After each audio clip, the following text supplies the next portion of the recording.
Present మనం బాలకృష్ణకి పద్మభూషణ్ వచ్చింది. అందరూ హ్యాపీగానే ఉన్నారు. కానీ ఎన్టీఆర్ ఫ్యాన్స్‌కి మాత్రం ఎప్పుడూ కూడా ఏదో ఒక అసంతృప్తి ఖచ్చితంగా ఉంటుంది. అయితే ఫ్యాన్స్ మాత్రం మన న్యూస్ పేపర్స్ అన్నిట్లలో కూడా కంగ్రాచ్యులేషన్స్ టు బాలకృష్ణ అని చెప్పేసి నారా ఫ్యామిలీ, నందమూరి ఫ్యామిలీ మొత్తం అందరి పేర్లు మెన్షన్ చేశారు. కానీ ఎవరైతే మనవాళ్ళు ఉన్నారో వాళ్ళందరి పేర్లు మెన్షన్ జస్ట్ ఫ్యామిలీలో కొడుకుల్ని, కూతుర్లని ఎవరైతే హస్బెండ్, వైఫ్ వాళ్ళని మెన్షన్ చేశారు అంతే. ఆయన కొడుకు, కూతురు మెన్షన్ చేసుకున్నారు. ఇక్కడ ఎన్టీఆర్ పేరు, కళ్యాణ్ రామ్ పేరు లేదు అని చెప్పేసి ఫ్యాన్స్ మాత్రం చాలా డిసప్పాయింట్ అయ్యారన్నమాట. సో మీరేమంటారు? సో ఖచ్చితంగా నందమూరి తారక రామారావు అలియాస్ జూనియర్ ఎన్టీఆర్ గారు ఎవరైతే ఉన్నారో ఆయన ఈ రోజున ఒక స్టార్డమ్లో టాప్ లెవెల్లో ఉన్నారన్నమాట. ఖచ్చితంగా చాలామంది అత్యధిక ఫ్యాన్ బేస్ ఉన్న హీరోగా కూడా ఆయన గుర్తింపు ఉంది 2 తెలుగు రాష్ట్రాల్లో. అయితే మరి ఆయన్ని మాత్రం నందమూరి కుటుంబం ఎవరైతే ఉన్నారో వాళ్ళందరూ కూడా దూరం పెడుతున్నారు అనే విధంగా క్లియర్గా తెలుస్తుందని ఫ్యాన్స్ అంతా బాధపడుతున్నారు అనమాట. ఎందుకంటే మన బాలకృష్ణ గారికి పద్మభూషణ్ అవార్డు వచ్చినప్పుడు పేపర్లో పెద్ద యాడ్ ఇచ్చారు. అన్ని పేపర్లో కూడా మెయిన్ పేజ్ మీద వచ్చేటట్టు అందులో అటు నందమూరి తారక రామారావు గారైన కొడుకులు 7 ఎవరైతే ఉన్నారో అలాగే కూతురు 4 ఎవరైతే ఉన్నారో వాళ్ళ ఫ్యామిలీ, వాళ్ళ భర్త, భార్యల పేర్లతో విషెస్ చెప్పారనమాట.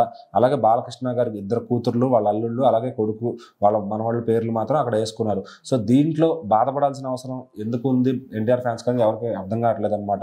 సో అక్కడ మిగతా అన్నదమ్ముళ్ళ పిల్లల పేర్లు ఎవరిని కూడా అక్కడ మెన్షన్ చేయలేదు. హరికృష్ణ గారి పేరు మెన్షన్ చేశారు, వాళ్ళ ఆవిడ పేరు మెన్షన్ చేశారు. ఇంకా మరి ఎన్టీఆర్ ఫ్యాన్స్ దేనికి బాధపడుతున్నారు, దేనికి అక్కడ ఆ లిస్టులో గుర్తింపు కోరుకుంటున్నారు అంటే ఇప్పుడు వాళ్ళలో 6 తోటి అన్నదమ్ముళ్ళు 6 కొడుకులు పేర్లు వేయింది.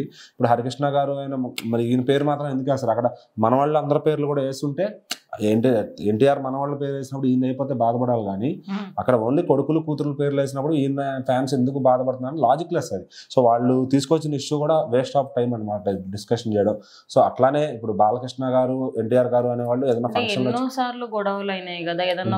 గొడవలు ఎక్కడ ప్రొజెక్షన్ అనేది అలా ఉంది. ఇప్పుడు ఎవరో ఒకళ్ళు రాసిన ఆర్టికల్, వాళ్ళ మానసిక ఆనందం కోసం రాసిన ఆర్టికల్ ని ఈ 10 ఇప్పుడు మెగా ఫ్యాన్స్ రెచ్చగొట్టే విధంగా వాళ్ళతో మాట్లాడతారు, ఇట్లా జరిగింది అంట కానీ ట్రాల్ చేస్తారు.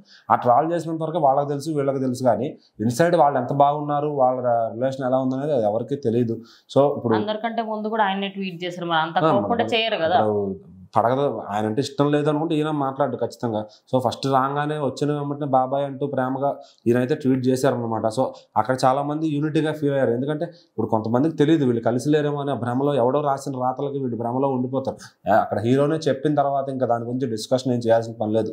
అలానే ఏదైనా ఫంక్షన్లో వచ్చినా కూడా అందరూ హ్యాపీగా కలిసి ఉంటారు, అందరూ అక్కడ అటెండ్ అవుతారు. కాకపోతే ఈ ఎవరైతే కొంతమంది ఫేక్ ప్రాపగాండా చేస్తారో వాళ్ళు అచ్చంగా వాళ్ళు జీతం తీసుకుని అన్నం తింటున్నారో మరి ఏం తింటున్నారో తెలియదు కానీ ఈ మెగా కుటుంబం అయినా, నందమూరి కుటుంబం అయినా వాళ్ళ ఫ్యామిలీలో ఏదో ఒక చిచ్చు పెట్టాలి అనే విధంగా రాతలు రాస్తూ ఆ విధంగా వెళ్తారనమాట. అది పాపం తెలియని కొంతమంది నాలెడ్జ్ లేని ఫ్యాన్స్ ఏంటంటే నిజమేనేమో, బాలయ్యకి ఎన్టీఆర్కి పడదేమో అనే విధంగా మాట్లాడుకుంటారు అనమాట.